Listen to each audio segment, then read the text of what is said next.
ดีจ้าน้องชื่อว่าตาบุกประตงมีก็มือหนึ่งที่มาสาธิตการเฮ็ด CPR ให้คนเจ็บโดยส่วนในคนเจ็บหมดสติเพราะหลังจากนั้นเขาก็จะมาฟังสีประจรของคนเจ็บเนาะเขาจะเบิ่งคนเจ็บนะคนเจ็บของหายใจเขาจะมาเฮ็ด CPR เขาจะแปะกระดูกแต่ก้อมฮะดินปีจากคนนุ่มมือกว้างนุ่มมือใส่เขาจะหนวดบริเวณที่เส้นตัดกันเขาจะเอามือเบื้องมัตนัดลงไปเขาจะมือเบื้องตนัดกลมเขาจะหนวด30 ครั้งแล้วเป่าปาก2 ครั้งแล้วก็4 ห่อจากนั้นเขาจะเริ่มเลย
คนเจ็บหายใจแล้ว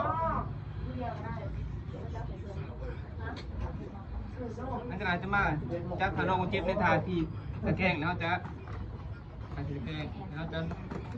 นอนขวางเนาะหลังจากนั้นเขาจะมาติดตามเบิ่งว่าของเสียของเหลวหรือว่าขี้เสลดไหลออกมาจากปากของคนเจ็บแล้วจะมาติดตาม